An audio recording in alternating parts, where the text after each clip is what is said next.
haine. Quand je vois toute la souffrance, quand je vois les maladies qu'on fabrique, quand j'entends et que je vois les noms de maladies, je respire abondamment. Mais ce n'est pas les maladies qu'il faut guérir. Vous soignez une maladie, médicalement, comme les médecins l'ont appris.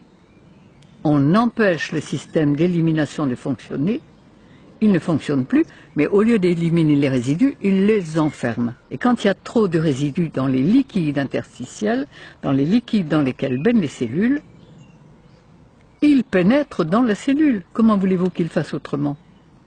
Et quand les résidus pénètrent dans la cellule, soit ils déprogramment le cerveau et on fait quoi? Un cancer. Soit ils le sclérosent, on fait un diabète ou une sclérose en plaques. Soit ils le paralysent, on fait un Parkinson. Soit ils le déconnectent, on fait une folie meurtrière ou suicidaire ou un Alzheimer. Et on fait toutes les maladies du monde en étant soigné comme on l'est. Lorsque j'étais enfant, il y a 80 ans, eh bien, un cancer, on n'en entendait pas parler. Il n'y en avait pratiquement pas. Des obèses, je me souviens, dans une ville comme Épinal, puisque je suis vosgienne, il y en avait une. Elle était le côté curieux de toute la ville. À l'heure actuelle, il y a 400 personnes par jour en France qui meurent de maladies cardiovasculaires.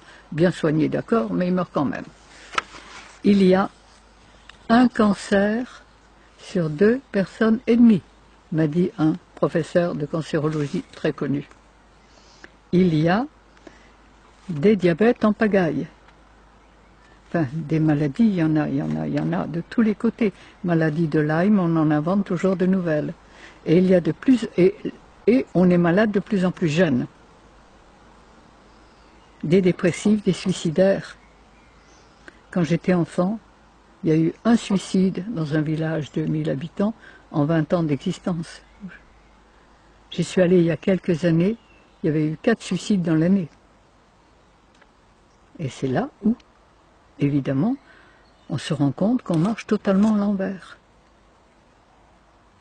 Mais cela a des raisons précises.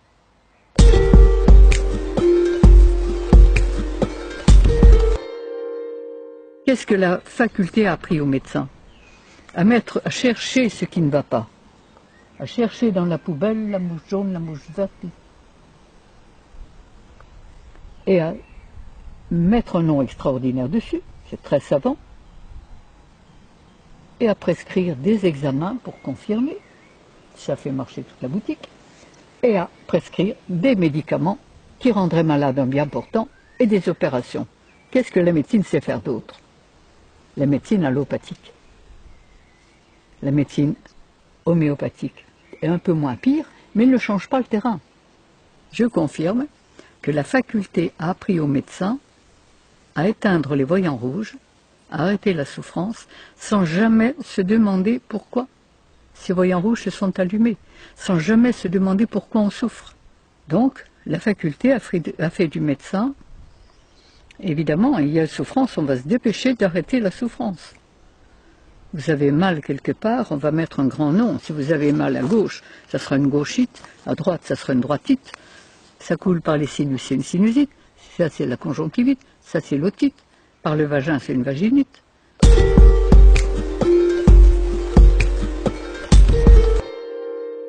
Je suis passé en correctionnel, j'ai été appelé par l'ordre des médecins. Et quand l'ordre des médecins m'a appelé, c'est un bon vieux médecin d'Avignon, et qui m'a dit, Madame Grosjean, si vous n'aviez pas la popularité que vous avez, il y a longtemps qu'on vous aurait fait un procès. Et si on ne vous le fait pas, c'est uniquement parce que si on vous le fait, on va encore développer votre publicité.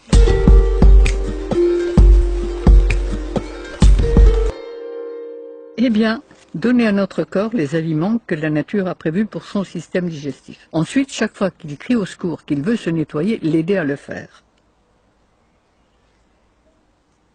Et ça, la véritable médecine, elle est là.